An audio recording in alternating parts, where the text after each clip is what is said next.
Hi, and welcome back to Fun Food Stories. Today, I've got a recipe that's sure to become a family favorite: crispy potatoes and juicy chicken, a combination that's irresistible. It's simple, flavorful, and guaranteed to impress, and I can't wait to share it with you. So here's what you'll need. 4 medium potatoes, peeled and cut into wedges, 2 large chicken thighs, bone in and skin on, olive oil, garlic powder, paprika, thyme, salt, pepper, and a sprinkle of fresh parsley for garnish. These simple ingredients come together to create something truly magical. Let's start with the potatoes. First, peel and cut them into wedges, not too thick, not too thin, just the right size to cook evenly and get that perfect crisp. Now, here's a little trick. Soak the potato wedges in cold water for about 30 minutes before you season them.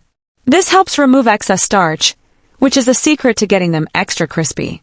Once they've soaked, drain them well and toss them in a bowl with olive oil, garlic powder, paprika, a pinch of salt, and a bit of thyme.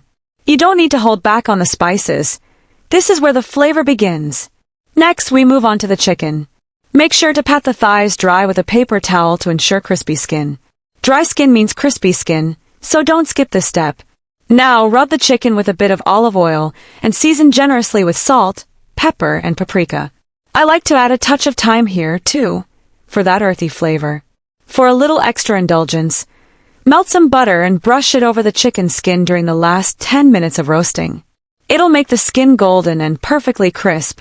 Now it's time to assemble everything on a baking tray.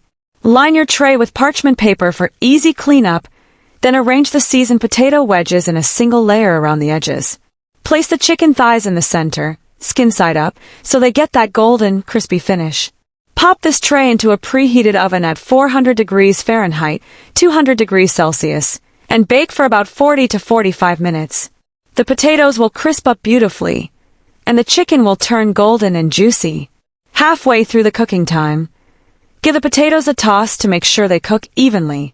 Don't forget to baste the chicken with those delicious pan juices for extra flavor. It's all about building layers of goodness. Once the timer goes off, carefully remove the tray from the oven.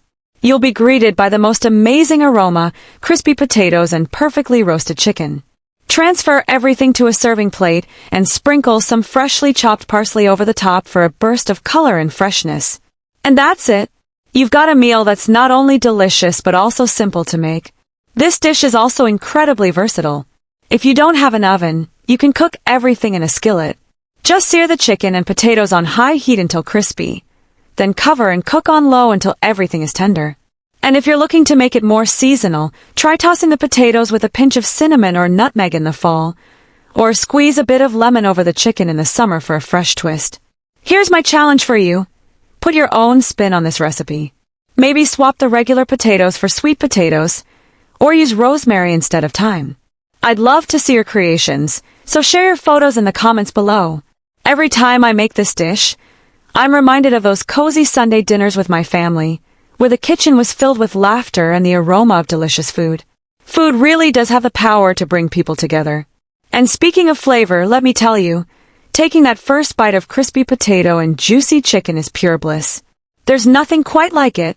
Now, I want to know, are you a crispy potato fan, or do you dive straight for the chicken? Let me know in the comments. Thank you so much for joining me today.